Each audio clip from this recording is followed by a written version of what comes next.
മുസ്ലിം league കഴിഞ്ഞ ദിവസമാണ് Palestine ഐക്യദാർഢ്യ കഴിഞ്ഞ ദിവസമല്ല ഇന്നലെയാണ് പാലസ്തീൻ ഐക്യദാർഢ്യ റാലി നടത്തിയത്.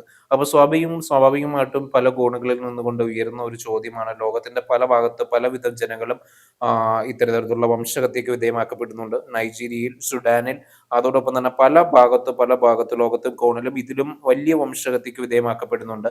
അപ്പോഴൊന്നും എന്തുകൊണ്ടാണ് മുസ്ലിം ലീഗ് പോലുള്ള സംഘടനകൾ പ്രതികരിക്കാതെ വരുന്നത്? ഇത് തങ്ങളുടെ മതവിഭാഗത്തിൽപ്പെട്ടവരും അത് മറ്റൊരു മതവിഭാഗത്തിൽപ്പെട്ടവർ കൊല്ലുന്നത് കൊണ്ടോ അല്ലെങ്കിൽ ആക്രമിക്കുന്നത് കൊണ്ടോ മാത്രമാണോ മുസ്ലിം ലീഗ് പോലുള്ള സംഘടനകൾ ഇങ്ങനെ ഒരു റാലി നടത്തുന്നത് എന്ന് പല ഭാഗത്തും ഇന്ന് ചോദ്യം ഉയരുകയാണ്. സ്വാഭാവികമായിട്ടും നമുക്കറിയാം, മുസ്ലിം ലീഗ് മുൻപ് ഒരു റാലി നടത്തിയിരുന്നു ഈ പാലസ്തീനുമായി ബന്ധപ്പെട്ടുകൊണ്ട്. അന്ന് കോൺഗ്രസിന്റെ ഉയർന്ന വ്യക്തിത്വമായിട്ടുള്ള കോൺഗ്രസിന്റെ എം പി ആയിട്ടുള്ള ശശി തരൂർ തന്നെയാണ് രേഖപ്പെടുത്തിയിരുന്നത്, ഹമാസ് പോലുള്ള തീവ്രവാദ സംഘടനകളുടെ ആക്രമണങ്ങൾക്കുള്ള പ്രതിരോധമായിട്ടാണ് ഇസ്രയേൽ ആക്രമണം തുടർന്നത് എന്ന് പറഞ്ഞിരുന്നത്. ഇന്നും എങ്ങനെ നോക്കിക്കാണുന്നു മുസ്ലിം ലീഗിന്റെ ഈ അവസരോചിതമായിട്ടുള്ള ഈ ഒരു നിലപാടിനെ? ഗാസയിൽ കൊല്ലപ്പെടുന്ന മനുഷ്യർക്ക് ഐക്യദാർഢ്യം പ്രഖ്യാപിക്കുക എന്നത് മനുഷ്യത്വം മരവിച്ചിട്ടില്ലാത്ത ഏതൊരാളുടെയും ഉത്തരവാദിത്തമാണ്. ലോകത്തിന്റെ പല ഭാഗങ്ങളിൽ ആളുകൾ കൊല്ലപ്പെടുന്നുണ്ട്, വംശഹത്യകൾ നടക്കുന്നുണ്ട്. ഒരു വംശഹത്യയെ പോലും അനുകൂലിക്കാത്ത ഒരു വ്യക്തിയാണ് ഞാൻ. എല്ലാ വംശഹത്യയും ഒരേപോലെ തള്ളിപ്പറയണമെന്ന കാര്യത്തിൽ ഒരു തർക്കവുമില്ല. വീണ്ടും പലസ്തീനിലേക്ക് വരുമ്പോൾ, പലസ്തീനിലെ വിഷയം, അതായത് ഗാസയിലെ വിഷയം വലിയ തരത്തിൽ ചർച്ചയാകേണ്ട ഒരു കാര്യമാണ് എന്ന കാര്യത്തിൽ തർക്കമില്ല. കാരണം ഒരു യുദ്ധമാണെന്ന് പറയാൽ, ഇപ്പോൾ ഇന്ത്യയും പാകിസ്ഥാനും തമ്മിലുള്ള യുദ്ധം നടക്കുന്നു എന്ന് പറഞ്ഞാൽ ഇന്ത്യയെക്കാൾ വലിയൊരു ശക്തിയല്ല പാകിസ്ഥാൻ നമുക്കറിയാം. പക്ഷേ ഇന്ത്യ ഒരു 10 മിസൈൽ തൊടുത്തു വിട്ടാൽ ഒരു 2 മിസൈൽ തിരിച്ച് തൊടുത്തു വിടാനുള്ള ശക്തി പാകിസ്ഥാനുണ്ട്. നമുക്ക് നിഷേധിക്കാൻ കഴിയാത്ത സാഹചര്യമാണ്. പക്ഷേ പലസ്തീന്റെ വിഷയത്തിൽ അങ്ങനെയല്ല. ആധുനിക യുദ്ധ ഉപകരണങ്ങൾ ഉപയോഗിച്ച്, അതായത് ഇസ്രായേലിന്റെ കയ്യിലുള്ള യുദ്ധോപകരണങ്ങൾ ഉപയോഗിക്കുന്നില്ല എന്ന് തന്നെ നമുക്കറിയാം. ആധുനികമായ ചില അവർ നിർമ്മിച്ച ചില യുദ്ധ ഉപകരണങ്ങൾ ഉപയോഗിച്ചാണ് പലസ്തീനെ ഇവർ ലക്ഷ്യം വെക്കുന്നത്, അല്ലെങ്കിൽ ഗാസയിൽ ഇവർ ആക്രമണം നടത്തുന്നത്. പക്ഷെ തിരിച്ചടിക്കാൻ കൈകളല്ലാതെ മറ്റൊന്നുമില്ലാതെ നിസ്സഹായരായി നിലവിളിക്കുന്ന പല സമയത്ത് നമുക്ക് ചിത്രങ്ങൾ കാണാം. ഹമാസിന്റെ നേതൃത്വത്തിൽ ചില സമയങ്ങളിൽ തിരിച്ചടികൾ ഉണ്ടായിട്ടുണ്ട്. പക്ഷേ അവിടെ ഹമാസിന്റെ കമാൻഡർമാർ ഉൾപ്പെടുന്ന ആളുകൾ സുരക്ഷിത കേന്ദ്രങ്ങളിൽ അഭയം പ്രാപിച്ച് ആഡംബര ജീവിതമാണ് ആഡംബര ജീവിതം പലപ്പോഴും നയിച്ചിട്ടുണ്ട് എന്ന വാർത്ത ദേശീയ മാധ്യമങ്ങൾ, അന്തർദേശീയ മാധ്യമങ്ങളും പുറത്തുവിട്ടാണ്. ആഡംബര ജീവിതമാണ്. പക്ഷേ ഗാസയിൽ പിടഞ്ഞു വീണ് മരിക്കുന്നത് പിഞ്ചു കുഞ്ഞുങ്ങളാണ്. എന്നിട്ട് ഒന്നും അറിയാത്ത ജനങ്ങളെ ജീവിക്കാനുള്ള അവകാശം പിഞ്ചു കുഞ്ഞുങ്ങൾക്ക് ആഡംബരമായിട്ടുള്ള ജീവിതം നയിക്കുന്ന ഹമാസിന്റെ നേതാക്കന്മാരല്ലേ ഈ ജനങ്ങളെ ഈ യുദ്ധത്തിലേക്ക് തള്ളിവിടുന്നത്? സാധാരണക്കാരായിട്ടുള്ള ജനങ്ങളെ ഈ യുദ്ധത്തിലേക്ക് തള്ളിവിടുന്നത് മനഃപൂർവ്വം ആഡംബരപരമായിട്ടുള്ള ജീവിതം നയിക്കുന്ന ഈ ഹമാസിന്റെ നേതാക്കന്മാരല്ലേ? ഹമാസുമായി ബന്ധപ്പെട്ട് വിഷയം സംസാരിക്കുമ്പോൾ പലപ്പോഴും ഹമാസിന്റെ തലവന്മാരായ ആളുകൾ അറബ് രാഷ്ട്രങ്ങളിൽ ഉൾപ്പെടെയുള്ള പല രാജ്യങ്ങളിലും അഭയം പ്രാപിച്ചതാണ്. അതിന്റെ ഭാഗമായിട്ടാണ് ഖത്തറിൽ നടന്ന ആക്രമണം. ഖത്തറിൽ ഇസ്രായേലിന്റെ ആക്രമണം നമ്മൾ കണ്ടതാണല്ലോ. പക്ഷേ ഗാസയിൽ പിടഞ്ഞു വീണ് മരിക്കുന്നത് പിഞ്ചു കുഞ്ഞുങ്ങളാണെന്ന കാര്യത്തിൽ തർക്കമില്ല. ഒരു നേരത്തെ ഭക്ഷണം കഴിക്കാൻ കഴിയാതെ പട്ടിണി കൊണ്ട് ആളുകൾ മരിക്കുന്ന സാഹചര്യം ഗാസയിൽ ഉണ്ടാവുകയാണ്. ഇതിനെതിരെയാണ് ലോകമെമ്പാടുമുള്ള ലോകരാജ്യങ്ങൾ, ഇന്ത്യ അടക്കമുള്ള രാജ്യങ്ങൾ ഗാസയിലെ വിഷയവുമായി ബന്ധപ്പെട്ട് ഇസ്രായേലിനോട് പറഞ്ഞിട്ടുണ്ട്. അവർക്ക് ആവശ്യമായ ഭക്ഷണം എത്തിക്കണം. തികഞ്ഞ മനുഷ്യാവകാശ ലംഘനം നടക്കുന്നു. മനുഷ്യത്വപരമായ ഒരു സമീപനം യുദ്ധം ചെയ്യുന്ന രാഷ്ട്രങ്ങൾ തമ്മിൽ വേണമെന്ന ലോകത്തിന്റെ ഒരു യുദ്ധം നടക്കുമ്പോൾ അതിന്റെ എല്ലാ സീമകളെയും ലംഘിച്ചുകൊണ്ടാണ് ഇസ്രായേൽ ഗാസക്കകത്ത് ആക്രമണം അഴിച്ചുവിടുന്നത്. അവിടെ ജയശങ്കർ പറയുന്നു, ഇസ്രയേലിനെ പോലുള്ള ഒരു രാജ്യത്തെ ഇന്ത്യക്ക് ഒരിക്കലും അവഗണിക്കാൻ കഴിയില്ല. ഇന്ത്യയെ സംബന്ധിച്ചിടത്തോളം വളരെ പ്രധാനപ്പെട്ട ഒരു രാജ്യമാണ് ഇന്ത്യയുടെ വിദേശകാര്യ മന്ത്രി അദ്ദേഹത്തിന്റെ നിലപാട് പക്ഷെ അതേസമയം തന്നെ ഗസയിൽ പിടഞ്ഞു വീണ് കുട്ടികൾ മരിക്കുന്ന സമയത്ത് ഇന്ത്യ അപലപിക്കുന്നുണ്ട്.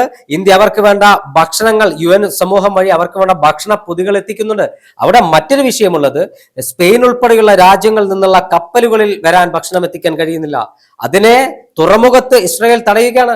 ഇസ്രായേൽ അമേരിക്കയുടെ പിന്തുണയോടുകൂടി കൂട്ടക്കൊരുതി നടക്കുകയാണ് ഗസയിൽ. ഞാൻ പറഞ്ഞതുപോലെ ലോകത്ത് എവിടെ വംശഹത്യ നടന്നാലും അത് ആര് തന്നെ നടത്തിയാലും ആ വംശഹത്യയെ ഒരിക്കലും അംഗീകരിക്കാൻ കഴിയില്ല. അവിടെയാണ് മുസ്ലിം ലീഗ് കഴിഞ്ഞ ദിവസം ഗാസയിലെ പിഞ്ചു കുഞ്ഞുങ്ങൾ ഐക്യദാർഢ്യം പ്രഖ്യാപിച്ച് ജീവിക്കാനുള്ള കുട്ടികളുടെ അവകാശത്തെ ഇല്ലായ്മ ചെയ്യുന്ന ഇസ്രായേലിന്റെ സയനിസ്റ്റ് ഭീകരവാദത്തിനെതിരായ മുസ്ലിം ലീഗിന്റെ പ്രതിഷേധം. ഇത് മുസ്ലിം ലീഗ് മാത്രമല്ല, കേരളത്തിൽ കോൺഗ്രസ് നടത്തിയിട്ടുണ്ട്, CPM നടത്തിയിട്ടുണ്ട്, CPM നടത്താൻ പോവുകയാണ്. ഇസ്ലാമിക ഭീകരവാദികൾ നടത്തുന്ന വംശഹത്യക്കെതിരെ ഈ മുസ്ലിം ലീഗ് ഇങ്ങനെ പ്രതികരിച്ചതായിട്ട് ഒരു ഉദാഹരണം കാണിച്ചു തരാൻ കഴിയുമോ? ലോകത്തെമ്പാടുമുള്ള മുസ്ലിം ലീഗിന്റെ രാഷ്ട്രീയമായ പെഹൽഗാം ഭീകരാക്രമണം തീർച്ചയായും പെഹൽഗാം ഭീകരാക്രമണ വിഷയം മുസ്ലിം ലീഗ് എതിർപ്പ് കൃത്യമായി അവരുടെ മുസ്ലിം ലീഗ് കേരളത്തിലെ ഞാൻ പറയട്ടെ, മുസ്ലിം ലീഗിനെ സംബന്ധിച്ചിടത്തോളം മുസ്ലിം ലീഗ് കേരളത്തിൽ മതനിരപേക്ഷത ഉയർത്തിപ്പിടിച്ച പ്രസ്ഥാനമാണ് എന്ന കാര്യത്തിൽ തർക്കമില്ല.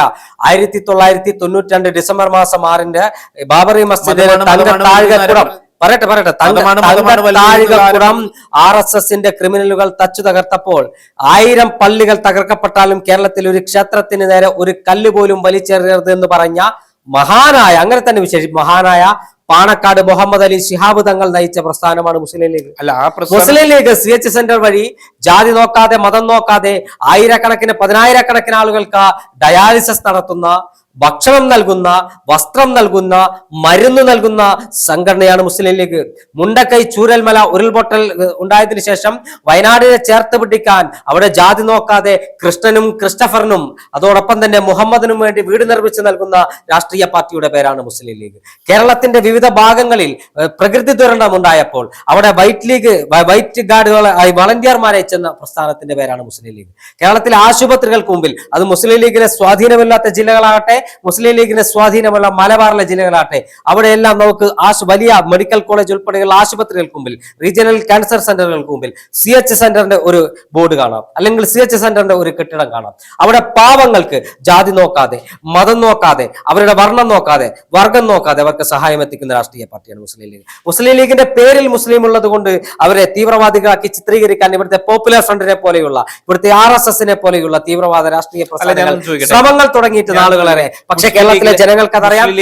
മലപ്പുറത്തെ തളി ക്ഷേത്രത്തിൽ തീപിടുത്തമുണ്ടായപ്പോൾ ഓടിയെത്തിയ പാണക്കാട് തങ്ങൾ ആ തളി ക്ഷേത്രത്തിന്റെ പുനരുദ്ധാരണത്തിന് വേണ്ടി കൈമേയ് മറന്ന് ഹിന്ദുവും മുസൽമാനും തോളോട് തോൾ ചേർന്ന് തളി ക്ഷേത്രം പുനർനിർമ്മിച്ച പാരമ്പര്യമുള്ള മുസ്ലിം ലീഗ്. അതാണ് മുസ്ലിം ലീഗിന്റെ ചരിത്രം, പാരമ്പര്യം. 1992 ഡിസംബർ 6 ബാബറി മസ്ജിദ് തകർത്തപ്പോൾ മുസ്ലിം ലീഗിന്റെ പ്രതികരണത്തിന് തീവ്രത പോരാ എന്ന് പറഞ്ഞ് പാർട്ടി വിട്ട സുലൈമാൻ സേട്ടിന്റെ INL ആണ് ഇന്ന് ഇടതുമുന്നണിയോടൊപ്പം ഉള്ളത്. അവരാണ് മുസ്ലിം ലീഗിന് തീവ്രത ഇല്ല എന്ന് പറഞ്ഞ മറ്റൊരു മറ്റൊരു രാഷ്ട്രീയ പാർട്ടി. മുസ്ലിം ലീഗിന് തീവ്രത ഇല്ല എന്ന് പറഞ്ഞ് അബ്ദുൽ നാസർ മദനി കേരളത്തിന്റെ തെരുവീതികളിലെമ്പാടും പ്രസംഗം നടത്തിയ പാണക്കാട് തങ്ങന്മാരെ വെല്ലുവിളിച്ചവർ, PK കുഞ്ഞാലിക്കുട്ടി സാഹിബിനെ വെല്ലുവിളിച്ചവർ, അതോടൊപ്പം തന്നെ പോപ്പുലർ ഫ്രണ്ട് മുസ്ലിം ലീഗിന് സമുദായത്തെ സംരക്ഷിക്കാൻ കഴിയുന്നില്ല എന്ന് പറഞ്ഞ് ഇപ്പോഴും പറഞ്ഞുകൊണ്ടിരിക്കുന്ന ആളുകളാണ് SDPക്കാർ. മുസ്ലിം ലീഗ് സംരക്ഷിക്കേണ്ട സമുദായത്തെയല്ല, മുസ്ലിം ലീഗ് സംരക്ഷിക്കേണ്ട ഈ നാടിനെയാണെന്ന ഉത്തമമായ ബോധ്യമുള്ള രാഷ്ട്രീയ പ്രസ്ഥാനമാണ് മുസ്ലിം ലീഗ്. അത് തന്നെയാണ് മുസ്ലിം ലീഗ്.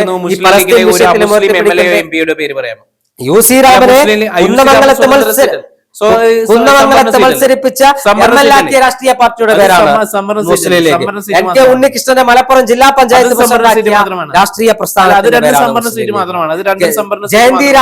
ജയന്തി രാജനെ വനിതാ ലീഗിന്റെ അഖിലേന്ത്യാ ജനറൽ സെക്രട്ടറി ആക്കിയ രാഷ്ട്രീയ പ്രസ്ഥാനത്തിന്റെ പേരാണ് മുസ്ലിം ലീഗ്.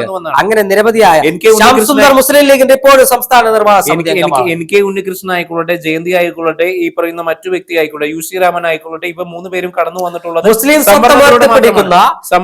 സ്വത്ത് ഉയർത്തിപ്പിടിക്കുന്ന അടിമുടി ജനാധിപത്യത്തിൽ മതേതരത്വം ഉയർത്തിപ്പിടിക്കുന്ന രാഷ്ട്രീയ പ്രസ്ഥാനത്തിൽ മുസ്ലിം സ്വത്വം ഉയർത്തിപ്പിടിക്കുമ്പോൾ KM ഷാജി അടക്കമുള്ള വ്യക്തികൾ പറഞ്ഞിട്ടുണ്ട്, മതമാണ് വലുതെന്നും KM ഷാജി അടക്കമുള്ള വ്യക്തികൾ നിരീശ്വരവാദികളല്ല. മാറാട് കലാപത്തിന് പിന്നിൽ പ്രവർത്തിച്ചിട്ടുള്ള മായിൻ ഹാജി അടക്കമുള്ള വ്യക്തികൾ CBI കേസ് ക്ലോസ് ചെയ്തല്ലോ.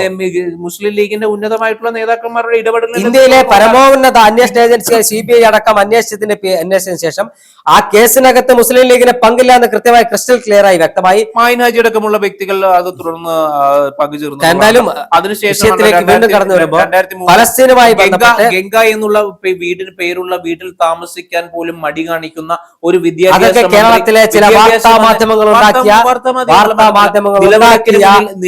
വർഗീയവൽക്കരിക്കണമെന്ന് അജണ്ടകളുള്ള ചില വാർത്താ മാധ്യമങ്ങളുടെയും കയ്യിലെ കളിപ്പാവകളായി ചില മാധ്യമ പ്രവർത്തകർ മാറിയതിന്റെ പേരും രൂപങ്ങളൊക്കെ കൊടുക്കാത്തതുമായി ബന്ധപ്പെട്ട് മടിക്കുന്ന അവരുടെ നേതാക്കന്മാർ മതപരമായ ചില വിശ്വാസത്തിന്റെ അപ്പൊ പേരിൽ കടുത്ത മാത്രമാണ് കടുത്ത അത് ഒരു നമുക്ക് തീവ്രവാദി താലിബാൻ എന്ന് രീതി, പറയാൻ കടുത്ത സാധിക്കില്ല. പക്ഷേ ഈ പലസ്തീനുമായി ബന്ധപ്പെട്ട ഗസയിൽ മരിച്ചു വീഴുന്ന പിഞ്ചു കുഞ്ഞുങ്ങൾക്ക് ഏത് രാഷ്ട്രീയ പാർട്ടി ഐക്യദാർഢ്യം പ്രഖ്യാപിച്ചാലും അത് സ്വാഗതാർഹമാണ്.